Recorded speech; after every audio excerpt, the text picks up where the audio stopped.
साथियों नमस्कार। आप सभी का बहुत बहुत स्वागत है मेरे YouTube चैनल ज्वाइन विद रोजगारशाला में। आज की वीडियो में मैं आपके लिए लेके आया हूं हमारी जो भारतीय राज्य व्यवस्था एवं संविधान की घटना चक्र की सीरीज चल रही है, उसी सीरीज को आगे बढ़ा रहा हूं। आज का टॉपिक है हमारा यानी कि स्थानीय स्वशासन। इस टॉपिक की मैं पहले 2 वीडियोज़ आपके लिए दे चुका हूँ। आज इसकी अंतिम और तीसरी वीडियो रहेगी। इस वीडियो में बचे जो प्रश्न हैं उनको कंप्लीट कराऊंगा। साथियों, मैं आपके लिए घटना चक्र पॉलिटी की जो सीरीज ला रहा हूँ वो समाप्त होने के कगार पर है। आप इसको कंप्लीट कर लीजिए, यहीं से प्रैक्टिस कीजिए और रिवीजन कीजिए। अधिक से अधिक आपको प्रैक्टिस करनी है और रिवीजन करनी है। साथियों, यदि आपको मेरी ये वीडियोज पसंद आ रही हैं तो प्लीज़ आप मेरे यूट्यूब चैनल ज्वाइन विद रोजगारशाला को सब्सक्राइब कर लीजिए, और वीडियो पसंद आती हैं तो लाइक भी कर दीजिएगा और आप कमेंट भी कर सकते हैं। तो करते हैं वीडियो को स्टार्ट।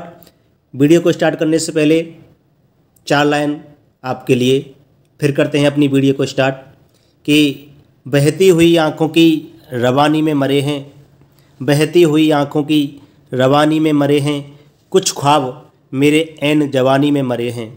बहती हुई आँखों की रवानी में मरे हैं, कुछ ख्वाब मेरे ऐन जवानी में मरे हैं।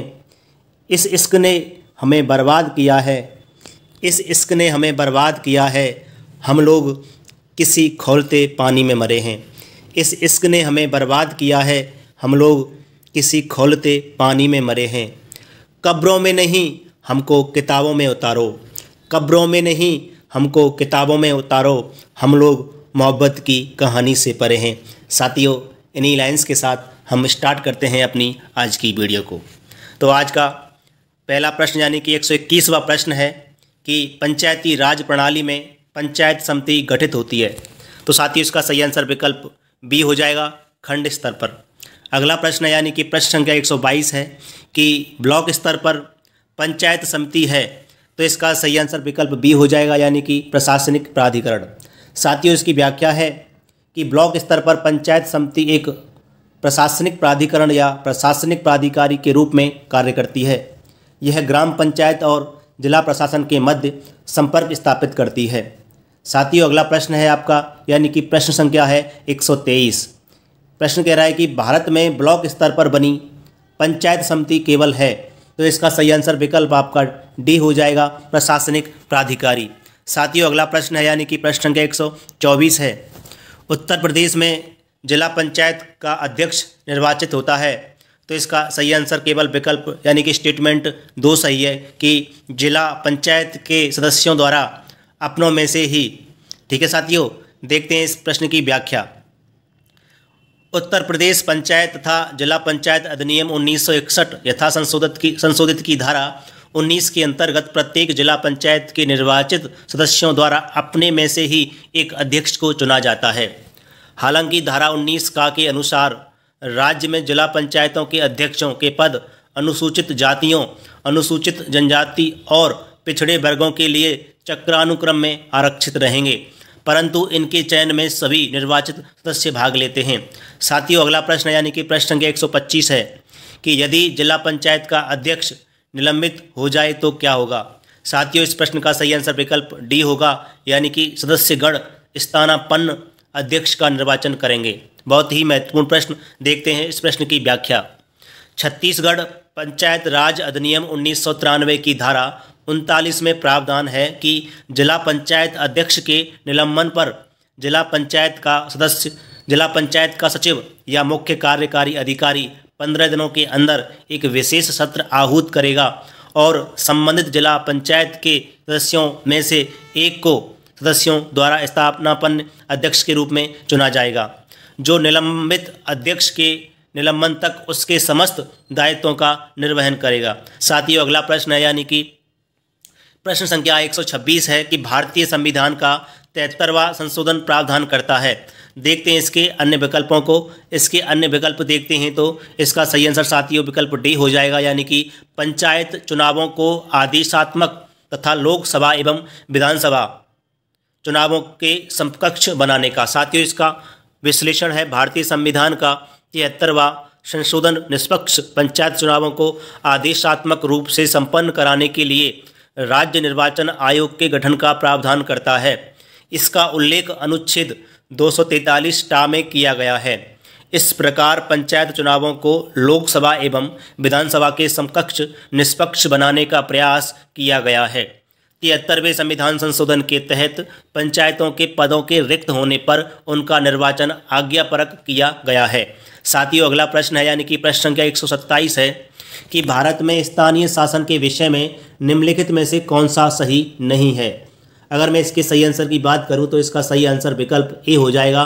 भारतीय संविधान के अनुसार परिसंघीय प्रणाली में स्थानीय शासन जैसी कोई स्वतंत्र कोटि नहीं है। साथियों, इसकी व्याख्या है भारतीय संविधान के अनुसार स्थानीय शासन पंचायतों नगर पालिकाओं के लिए उपबंध अनुच्छेद 40 एवं भाग 9 तथा भाग 9 का में दिए गए हैं। साथ ही राज्य सूची में भी स्थानीय शासन का उल्लेख है। अतः स्थानीय शासन भारतीय संविधान के तहत परिसंघीय प्रणाली में एक स्वतंत्र कोटि के रूप में शामिल है।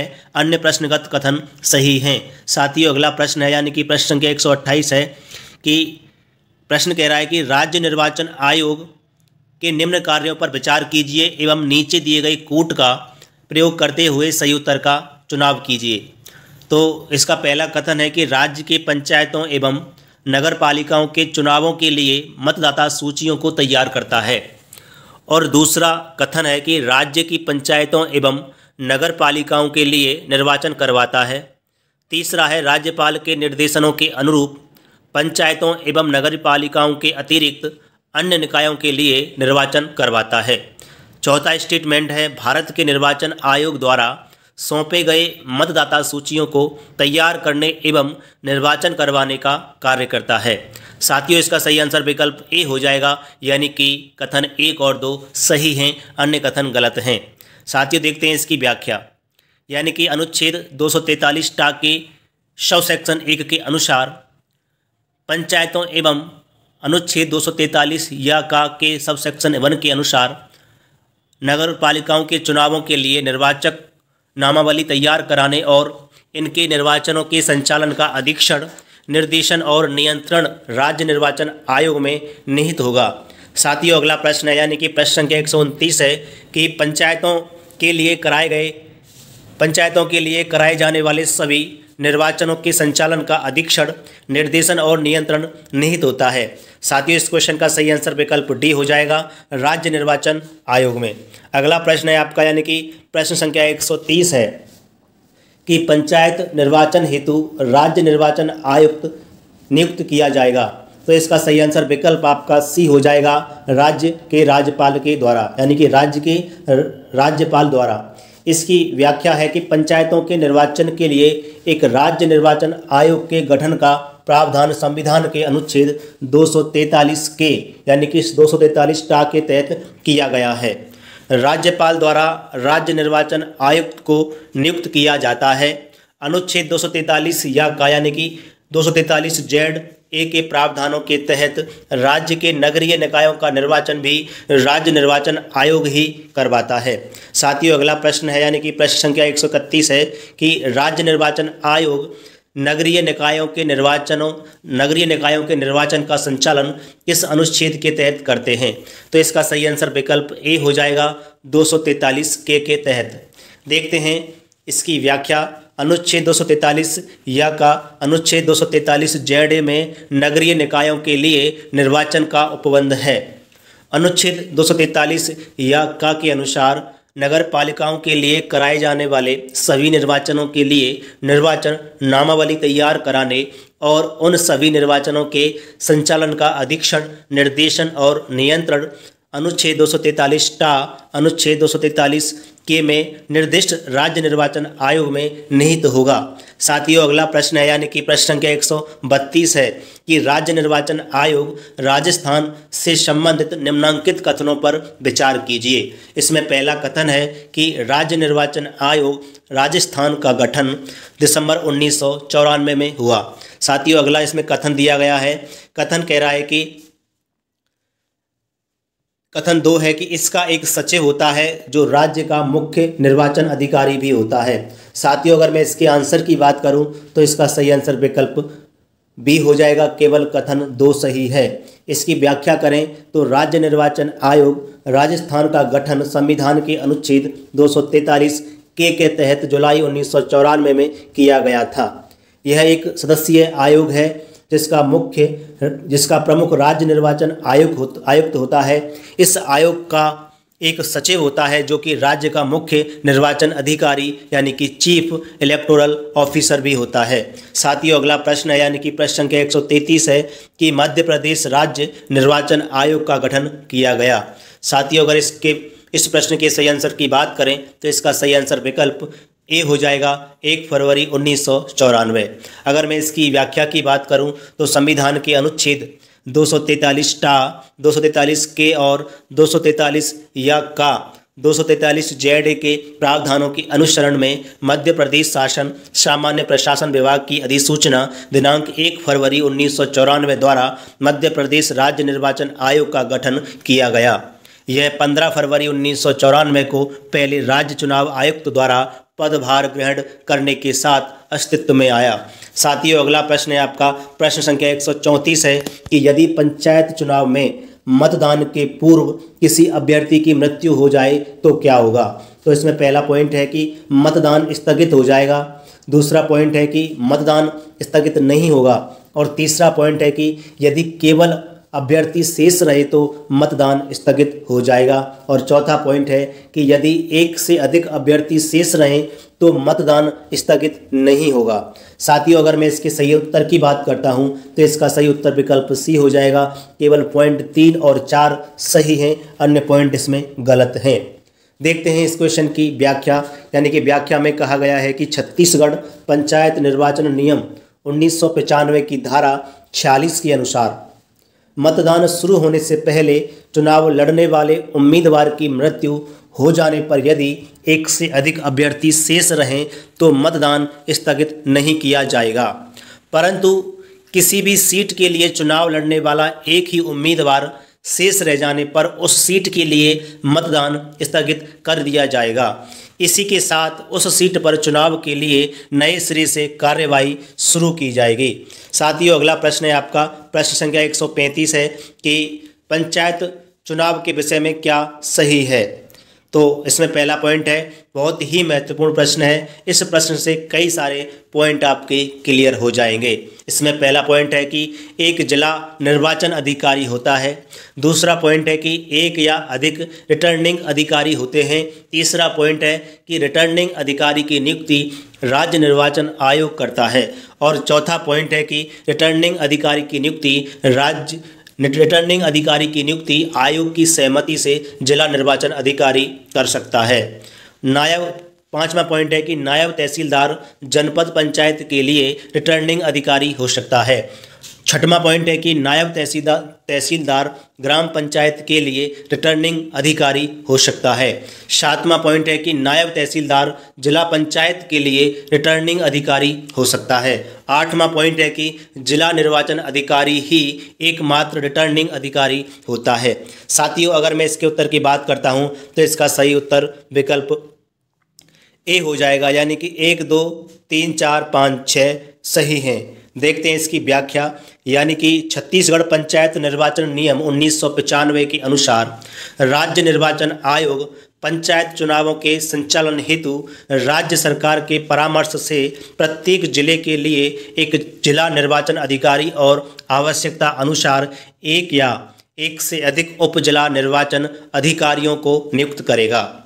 जिला निर्वाचन अधिकारी जिला पंचायत चुनाव के लिए पदेन रिटर्निंग अधिकारी भी होगा। राज्य निर्वाचन आयोग या उसके प्राधिकार से जिला निर्वाचन अधिकारी राज्य सरकार के एक अधिकारी को रिटर्निंग अधिकारी नियुक्त करेगा जो नायब तहसीलदार के पद से नीचे का नहीं होगा और जिला पंचायत चुनाव के अतिरिक्त अन्य पंचायतों की खाली सीटों को भरने के लिए चुनावों हेतु रिटर्निंग अधिकारी होगा। साथ ही राज्य निर्वाचन आयोग या उसके प्राधिकार से जिला निर्वाचन अधिकारी रिटर्निंग अधिकारी की उसके कार्यों के निष्पादन में सहायता हेतु एक या अधिक व्यक्तियों को सहायक रिटर्निंग अधिकारी नियुक्त कर सकता है। साथियों देखते हैं अगला प्रश्न, प्रश्न संख्या 136 है, यानी कि एक व्यक्ति पंचायत का चुनाव लड़ सकता है यदि उसने पूर्ण कर ली है? साथियों, बहुत महत्वपूर्ण प्रश्न। इसका सही उत्तर विकल्प सी हो जाएगा, 21 वर्ष की आयु। देखते हैं इस प्रश्न की व्याख्या में कहा गया है कि भारतीय संविधान के अनुच्छेद 243 चा के सब सेक्शन 1 के अनुसार कोई व्यक्ति पंचायत चुनाव लड़ सकता है यदि उसने 21 वर्ष की आयु पूर्ण कर ली है। देखते हैं अगला प्रश्न संख्या 137 है, 137 है कि निम्नलिखित कथनों पर विचार कीजिए। इसमें पहला कथन है, किसी भी व्यक्ति के लिए पंचायत का सदस्य बनने के लिए न्यूनतम निर्धारित आयु 25 वर्ष है। दूसरा कथन है कि पंचायत के समय पूर्व भंग होने के पश्चात पुनर्गठित पंचायत केवल अवशिष्ट समय के लिए ही जारी रहती है। साथियों, अगर मैं इसके उत्तर की बात करूं तो इसका उत्तर विकल्प बी हो जाएगा, केवल दूसरा कथन ही सही है। देखते हैं इस प्रश्न की व्याख्या। यानी कि भारतीय संविधान के अनुच्छेद 243 चा के अनुसार किसी व्यक्ति के लिए पंचायत सदस्य बनने की न्यूनतम आयु 21 वर्ष है। वहीं अनुच्छेद 243 अणा के खंड 4 के अनुसार किसी पंचायत की अवधि की समाप्ति के पूर्व उस पंचायत के विघटन पर गठित की गई कोई पंचायत उस अवधि के केवल शेष भाग के लिए बनी रहेगी जिसके लिए विघटित पंचायत बनी रहती है यदि वह विघटित नहीं की जाती। साथियों, अगला प्रश्न है, यानी कि प्रश्न संख्या 138 है कि वह कॉलेज का विद्यार्थी अपने नगर की नगर परिषद म्यूनिसिपल काउंसिल में चुने जाने का इच्छुक है। उसके नामांकन की वैधता अन्य शर्तों के साथ साथ इस महत्वपूर्ण शर्त पर भी निर्भर होगी कि उसका नाम मतदाता सूची में सम्मिलित हो। इसलिए इस क्वेश्चन का सही आंसर विकल्प सी हो जाएगा। इसकी व्याख्या है, नगर परिषद में चुने जाने के लिए वह तभी योग्य होगा जब उसका नाम मतदाता सूची में सम्मिलित हो। साथियों, अगला प्रश्न है, यानी कि क्वेश्चन नंबर 139 है और क्वेश्चन कह रहा है कि निम्नलिखित में से कौन पंचायतों की वित्तीय स्थिति का पुनर्विलोकन करने के लिए वित्त आयोग का गठन करता है? तो इस प्रश्न का सही आंसर विकल्प सी हो जाएगा, संबंधित राज्य का राज्यपाल। साथियों, इस प्रश्न की व्याख्या है कि भारतीय संविधान के अनुच्छेद 243 आई 243 झा के अनुसार राज्य का राज्यपाल 73वां संविधान संशोधन अधिनियम 1992 के प्रारंभ से 1 वर्ष के भीतर यथाशीघ्र और तत्पश्चात प्रत्येक 5 वर्ष की समाप्ति पर वित्त आयोग का गठन करेगा जो पंचायतों की स्थिति का पुनर्विलोकन करेगा। अनुच्छेद 243 वाई 243 माह के तहत यदि वित्त आयोग नगर पालिकाओं की स्थिति का भी पुनर्विलोकन करता है। साथियों, अगला प्रश्न है, यानी कि प्रश्न संख्या 140 है कि पंचायतों की वित्तीय अवस्था का मूल्यांकन करने के लिए वित्त आयोग के गठन का प्राधिकार किसको प्राप्त है? तो इसका सही आंसर विकल्प ए हो जाएगा, राज्य के गवर्नर को। साथियों, अगला प्रश्न है, यानी कि 141 और प्रश्न कह रहा है कि निम्नलिखित में से कौन राज्य सरकार तथा स्थानीय शासन के बीच राजस्व बंटवारे के लिए उत्तरदायी है? तो इसका सही आंसर विकल्प सी हो जाएगा, राज्य वित्त आयोग। इसकी व्याख्या की बात करें कि संविधान के अनुच्छेद 243 आई के तहत राज्यपाल द्वारा गठित राज्य वित्त आयोग राज्य सरकार तथा स्थानीय शासन के बीच राजस्व बंटवारे के लिए मार्गदर्शन सिद्धांत सुझाने हेतु उत्तरदायी है। यह वित्त आयोग अनुच्छेद 243 झा के तहत पंचायतों और अनुच्छेद 243 माह के तहत नगर पालिकाओं की वित्तीय स्थिति का पुनर्विलोकन कर राज्य सरकार और इसके बीच राजस्व के बंटवारे हेतु अपनी अनुशंसाएं राज्यपाल को प्रस्तुत करता है। साथ ही यह राज्य द्वारा पंचायतों और नगर पालिकाओं को समुद्दिष्ट किए जाने वाले या उनके द्वारा विनियोजित हो सकने वाले करों, शुल्कों, पथ करों और फीसों के निर्धारण के संबंध में भी अपनी संस्तुति राज्यपाल को देता है। इसका गठन राज्यपाल द्वारा प्रत्येक 5 वर्ष पर किया जाता है। साथियों, अगला प्रश्न है, यानी कि प्रश्न संख्या 142 है, राज्य वित्त आयोग का गठन भारतीय संविधान के अंतर्गत किया जाता है। तो इसका सही आंसर विकल्प देखेंगे, अगले विकल्प इसमें दिए गए हैं कि इसका उत्तर विकल्प बी हो जाएगा, यानी कि अनुच्छेद 243 आई के अनुसार। देखते हैं इसकी व्याख्या। तो अगर इसकी व्याख्या की बात करें तो पिछले वाले क्वेश्चन में हम देख चुके हैं। साथियों, अगला प्रश्न है, यानी कि प्रश्न संख्या 143 है, निम्नलिखित में से कौन सा एक प्राधिकरण किसी राज्य के राज्यपाल को उस विशेष राज्य की पंचायतों द्वारा विनियोजित हो सकने वाले करों और शुल्कों के निर्धारण के सिद्धांतों के विषय में संस्तुति करता है। साथियों, इसका सही आंसर विकल्प बी हो जाएगा, राज्य वित्त आयोग। इसकी अगला प्रश्न साथियों 144 के निम्न पर विचार कीजिए और नीचे दिए गए कूट से सही उत्तर का चुनाव कीजिए। इसमें पहला कथन है कि स्थानीय निकायों को वित्तीय सहायता प्रदान करने हेतु उपायों पर विचार करने के संबंध में संघीय वित्त आयोग की कोई भूमिका नहीं है। साथियों, इसमें कारण आर है कि संविधान के 73वें तथा 74वें संशोधन के बावजूद स्थानीय शासन संविधान के 7वीं अनुसूची के अंतर्गत राज्य विषय ही बना हुआ है। देखते हैं इसका सही आंसर विकल्प डी हो जाएगा। ए गलत है परंतु आर सही है। इसकी व्याख्या है कि संविधान के अनुच्छेद 280 के अधीन गठित संघीय वित्त आयोग केंद्र और राज्यों के मध्य वितरित होने वाले करों एवं संदायों के संदर्भ में अनुशंसा प्रदान करने के साथ साथ राज्यों के स्थानीय निकायों के संसाधनों को अनुपूरित करने के लिए राज्यों की संचित निधियों के संवर्धन हेतु आवश्यक उपायों पर भी विचार करता है। इस प्रकार कथन ए गलत है जबकि कारण आर सही है, अतः अभीष्ट उत्तर विकल्प डी होगा। साथियों, अगला प्रश्न है, प्रश्न संख्या 145 है कि निम्नलिखित वक्तव्यों पर विचार कीजिए और नीचे दिए गए कूट से सही उत्तर चुनिए। इसमें पहला कथन है कि ए राज्य निर्वाचन आयोग एक संवैधानिक प्राधिकरण है। कारण आर है कि ग्रामीण स्थानीय निकायों के निर्वाचन पर भारत के निर्वाचन आयोग का निरीक्षण रहता है। अगर मैं इसके सही उत्तर की बात करूं तो इसका सही उत्तर विकल्प डी हो जाएगा। ए सही है किंतु आर गलत है। इसकी व्याख्या देखते हैं। राज्य निर्वाचन आयोग एक संवैधानिक प्राधिकरण है। संविधान यानी कि 73वां संशोधन अधिनियम 1992 के तहत इसकी व्यवस्था की गई है।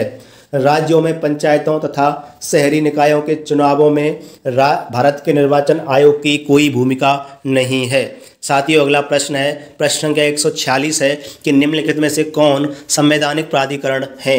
तो इसमें पहला है राज्य निर्वाचन आयोग, दूसरा है राज्य वित्त आयोग, तीसरा है जिला पंचायत और चौथा है राज्य निर्वाचन अधिकारी। अगर मैं इसके उत्तर की बात करता हूं तो विकल्प बी इसका सही उत्तर हो जाएगा, यानी कि 1, 2 और 3 इसमें सही हैं, चौथा गलत है। अगर इस प्रश्न की व्याख्या की बात करें तो इसकी व्याख्या हो जाएगी, राज्य निर्वाचन आयोग और राज्य निर्वाचन आयुक्त संविधान के अनुच्छेद 243 टा के तहत, राज्य वित्त आयोग अनुच्छेद 243 झा के तहत तथा जिला पंचायत अनुच्छेद 243 खा के तहत संवैधानिक प्राधिकार है, जबकि राज्य निर्वाचन अधिकारी स्टेट इलेक्टोरल ऑफिसर या मुख्य निर्वाचन अधिकारी पदनाम संवैधानिक प्राधिकरण नहीं है। साथियों, अगला प्रश्न है, यानी कि प्रश्न संख्या 147 है, निम्नलिखित में से संविधान का कौन सा भाग नगर पालिकाओं से संबंधित है। तो इसका सही उत्तर विकल्प आपका डी हो जाएगा, यानी कि भाग 9A।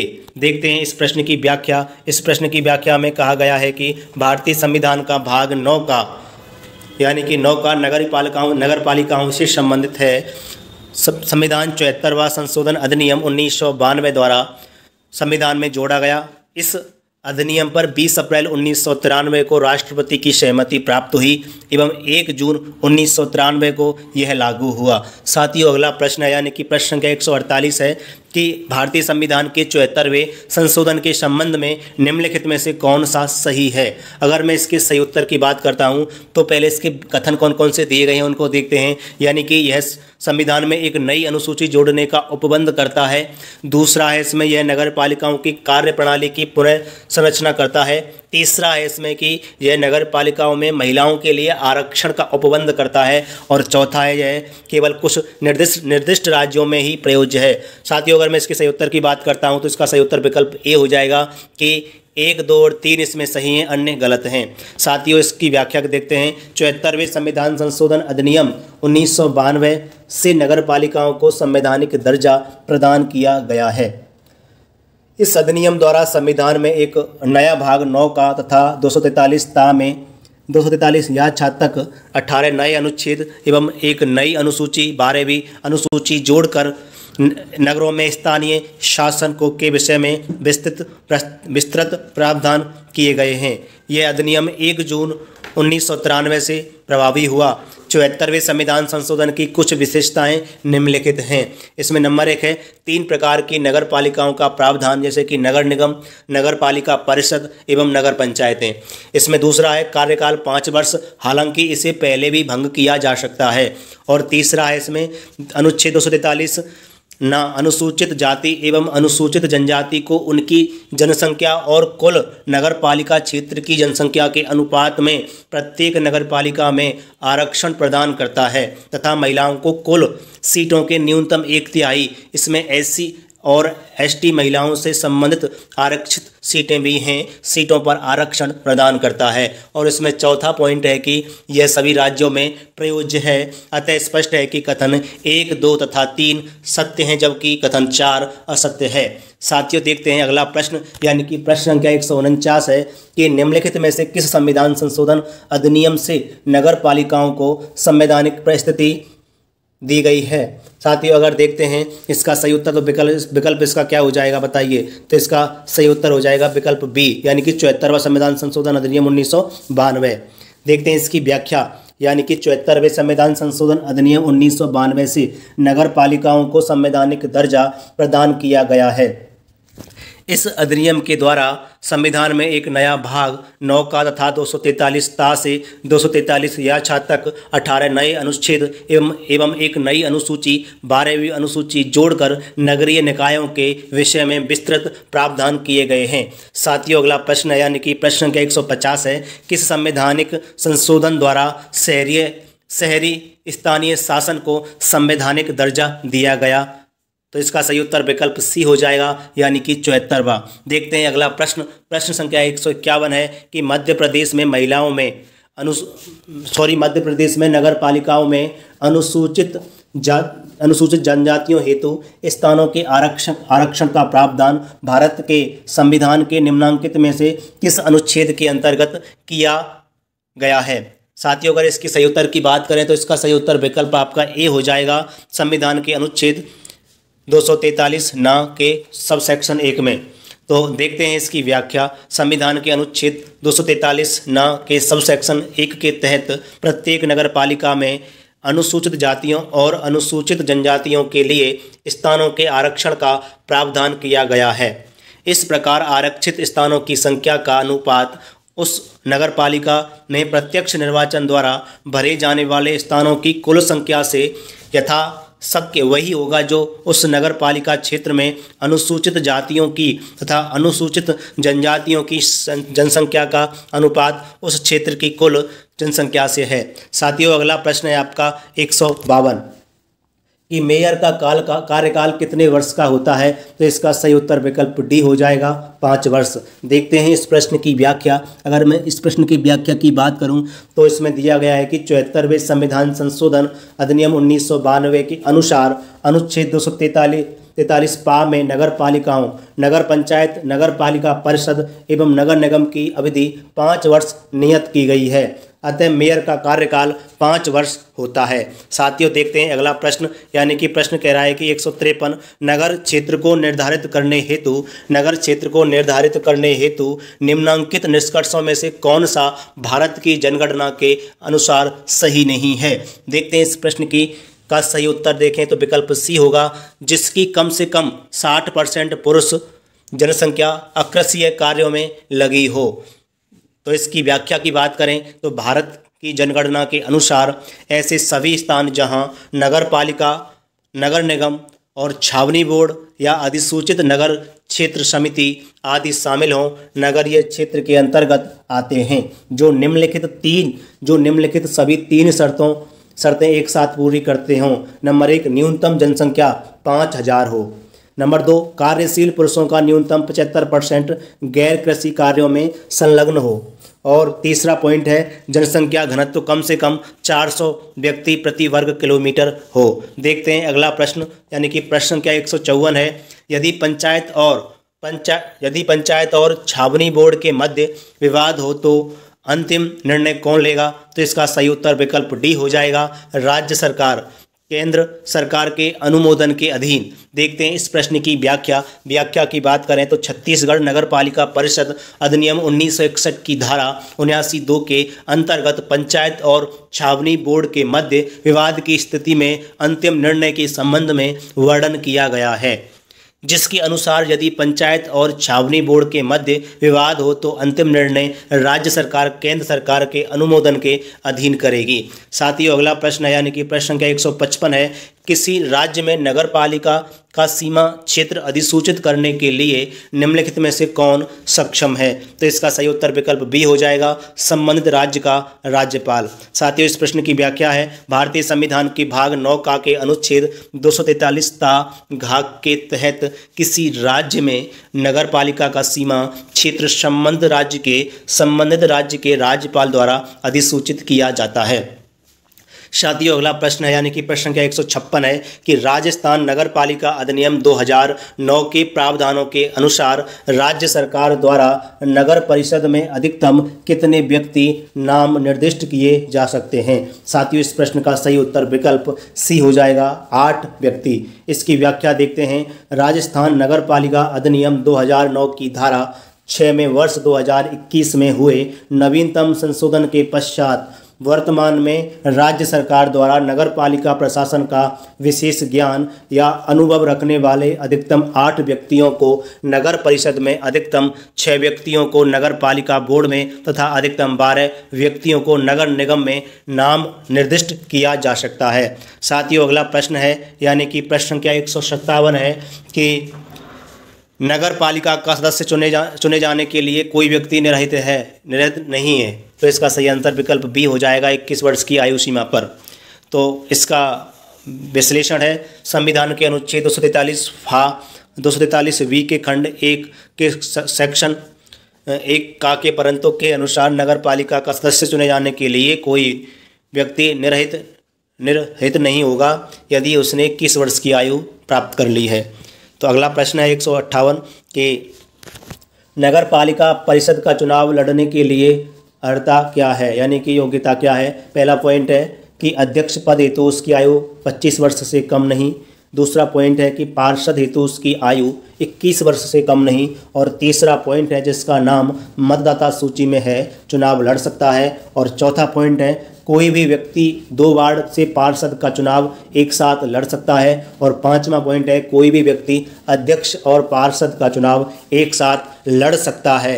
तो देखते हैं इसका सही उत्तर विकल्प बी हो जाएगा यानी कि 1, 2 और 5 इसमें सही हैं। देखते हैं इस प्रश्न की व्याख्या, छत्तीसगढ़ नगर पालिका अधिनियम 1961 यथा संशोधित की धारा 34 के अंतर्गत नगर पालिका परिषद के चुनाव के लिए अर्हता दी गई है, जिसके अनुसार पहला पॉइंट है कि जिस व्यक्ति का नाम नगर पालिका मतदाता सूची में है वह चुनाव लड़ने की अर्हता यानी योग्यता रखता है अनुच्छेद 34 के सबसेक्शन 1 के अनुसार।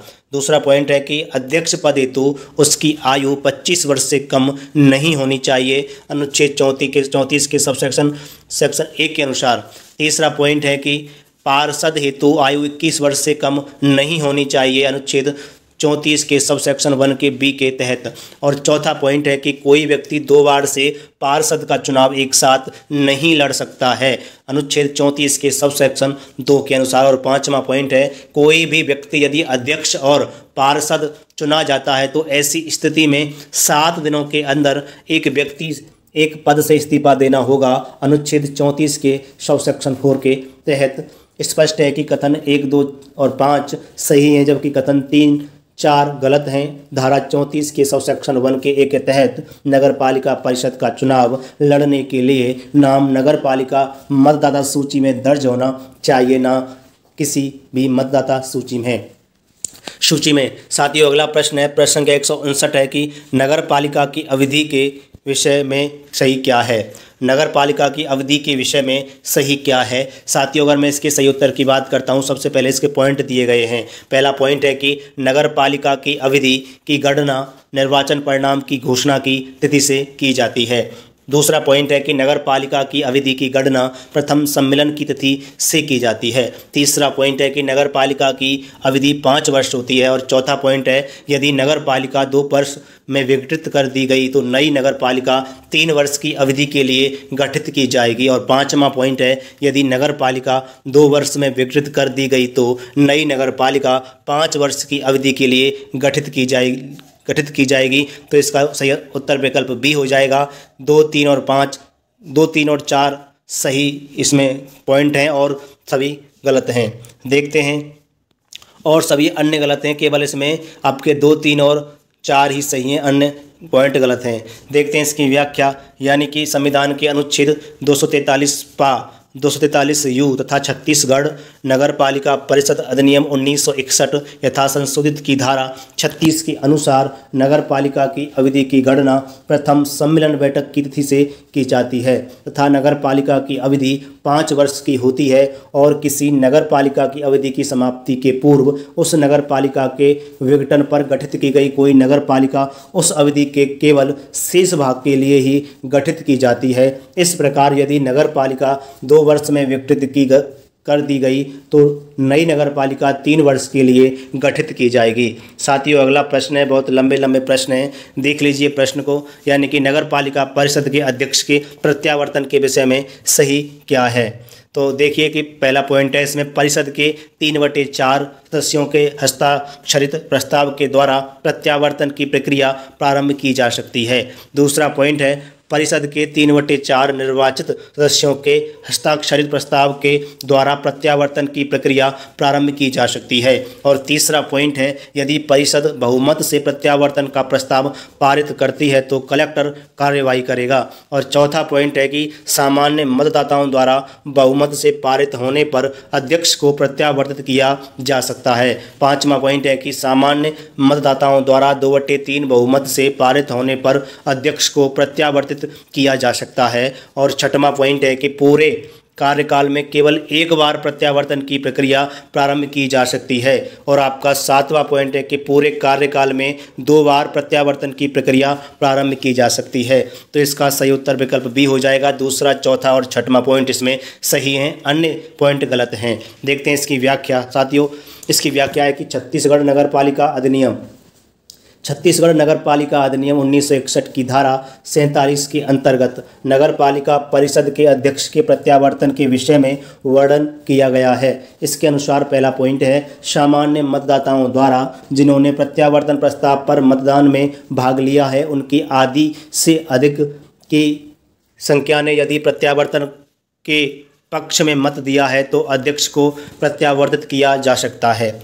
दूसरा पॉइंट है परिषद के 3/4 निर्वाचित सदस्यों के हस्ताक्षरित प्रस्ताव के द्वारा ही प्रत्यावर्तन की कार्यवाही प्रारंभ की जा सकती है। तीसरा पॉइंट है कि अध्यक्ष के निर्वाचित होने के 2 वर्ष बाद मध्यावधि चुनाव में निर्वाचित अध्यक्ष के कार्यकाल के आधे समय के पश्चात ही प्रत्यावर्तन की कार्यवाही प्रारंभ की जा सकती है, तथापि उसके पूरे कार्यकाल में केवल एक बार ही प्रत्यावर्तन की प्रक्रिया प्रारंभ की जा सकती है।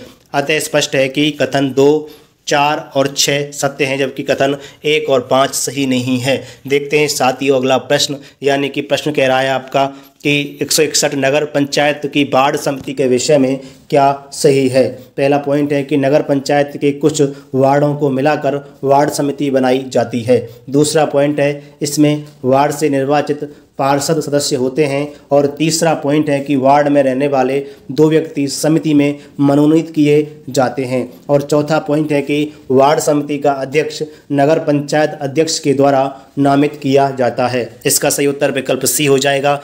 1, 2 और 3 इसमें सही हैं, चौथा सही नहीं है। देखते हैं इसकी व्याख्या। संविधान के अनुच्छेद 243 धा के यानी कि 243 एस में यह प्रावधान है कि ऐसी प्रत्येक नगर पालिका परिषद या नगर पंचायत में जिसकी जनसंख्या 3 लाख या उससे अधिक है वार्ड समितियों का गठन किया जाएगा जो एक या अधिक वार्डों से मिलकर बनेगी। यानी कि छत्तीसगढ़ नगर पालिका अधिनियम 1961 की धारा 72A के अनुसार प्रत्येक समिति में उसमें शामिल वार्डों से निर्वाचित पार्षद इसके सदस्य होते हैं। साथ ही वार्ड समिति में निर्वाचित पार्षदों के अतिरिक्त वार्ड समिति के प्रादेशिक क्षेत्र में रहने वाले ऐसे 2 व्यक्तियों को वार्ड समिति के अध्यक्ष की अनुशंसा पर महापौर द्वारा नामांकित किया जाता है, जिन्हें नगर पालिका प्रशासन का विशेष ज्ञान या अनुभव हो तथा पार्षद चुने जाने की योग्यता धारण करते हों। वार्ड समिति अपनी पहली बैठक में एक निर्वाचित पार्षद को अपना अध्यक्ष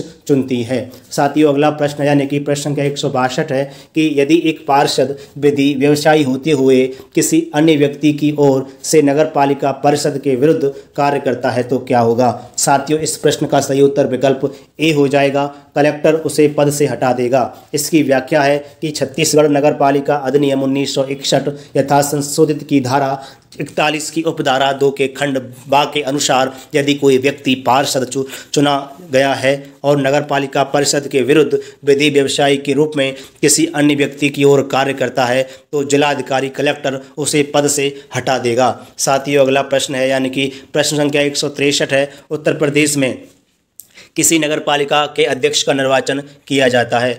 तो साथियों, ये उत्तर प्रदेश पीसीएस के लिए बहुत ही महत्वपूर्ण प्रश्न है। इसमें पहला पॉइंट है अपने नगर क्षेत्र में निर्वाचित सभी वयस्कों द्वारा। दूसरा पॉइंट है कि दूसरा कथन है इसमें कि अपने नगर क्षेत्र की पंचायत सूची में सम्मिलित सभी निर्वाचकों द्वारा। तीसरा पॉइंट है कि नगर निकाय के निर्वाचित सदस्यों द्वारा। और चौथा पॉइंट है अपने नगर क्षेत्र के वार्डों के निर्वाचकों में से। साथियों, इसका सही उत्तर विकल्प सी है यानी कि 2 और 4 इसमें सही हैं। इसकी व्याख्या है उत्तर प्रदेश नगर पालिका अधिनियम 1916 यथा संशोधित के प्रावधानों के तहत वर्तमान में उत्तर प्रदेश में किसी नगर पालिका के अध्यक्ष का निर्वाचन अपने नगर क्षेत्र की निर्वाचन सूची में सम्मिलित सभी निर्वाचकों द्वारा, जो कि उस नगर क्षेत्र के वार्डों के निर्वाचक भी होते हैं, किया जाता है। साथियों, अगला प्रश्न है प्रश्न संख्या 164 है कि निम्न युग्मों में से कौन सा सुमेलित नहीं है। देखते हैं इसके मिलान। तो इसका सही उत्तर विकल्प सी हो जाएगा, गाजियाबाद नगर पालिका परिषद।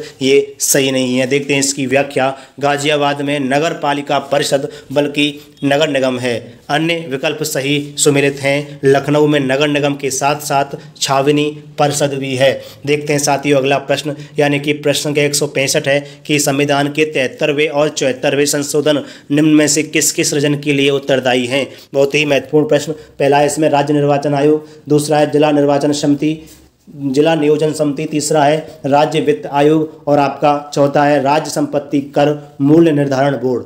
साथियों मैं अगर इसके सही उत्तर की बात करता हूं तो विकल्प बी इसका सही उत्तर हो जाएगा, यानी कि 1, 2 और 3 केवल सही हैं। देखते हैं इस क्वेश्चन की व्याख्या। अगर मैं इसकी व्याख्या की बात करता हूं तो व्याख्या में कहा गया है कि पंचायतों के लिए संविधान के 73वें संशोधन अधिनियम 1992 द्वारा निम्न प्रावधान हैं। राज्य निर्वाचन आयोग अनुच्छेद 243 के एवं राज्य वित्त आयोग अनुच्छेद 243 आई जबकि नगर पालिकाओं के लिए 74वें संविधान संशोधन अधिनियम 1992 द्वारा निम्न के प्रावधान किए गए हैं, जिनमें राज्य निर्वाचन आयोग अनुच्छेद 243 ZA, राज्य वित्त आयोग अनुच्छेद 243 Y एवं जिला नियोजन समिति अनुच्छेद 243 ZD।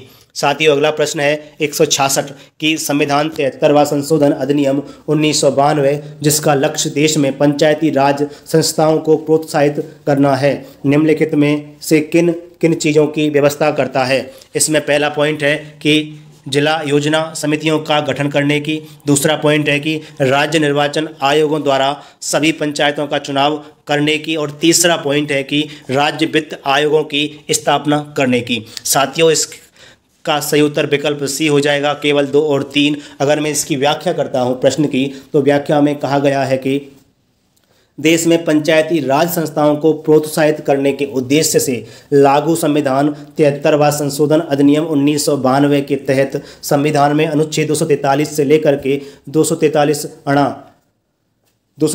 ओ तक पंचायतों के संबंध में व्यवस्था की गई है। इसमें अनुच्छेद 243 टा 243 टा 243 के अंतर्गत राज्य निर्वाचन आयोगों द्वारा सभी पंचायतों का चुनाव कराने की तथा अनुच्छेद 243 झा जो कि 243 आई के तहत राज्य वित्त आयोगों की स्थापना करने संबंधी व्यवस्थाएं हैं। जिला योजना समितियों के गठन की व्यवस्था अनुच्छेद 243 या घ 243 जेड डी में है, जो कि संविधान 74वां संशोधन अधिनियम 1992 से जोड़ा गया है। साथ ही अगला प्रश्न है 167 जिला आयोजन समिति में निर्वाचित व पदेन सदस्य कितने होते हैं? तो इसका सही उत्तर विकल्प सी हो जाएगा, यानी कि 20 और 5। अगर मैं इसकी व्याख्या की बात करता हूं तो भारतीय संविधान के अनुच्छेद 243 या 243 जेड डी के अनुसार प्रत्येक राज्य में जिला स्तर पर एक जिला योजना समिति का गठन किया जाता है।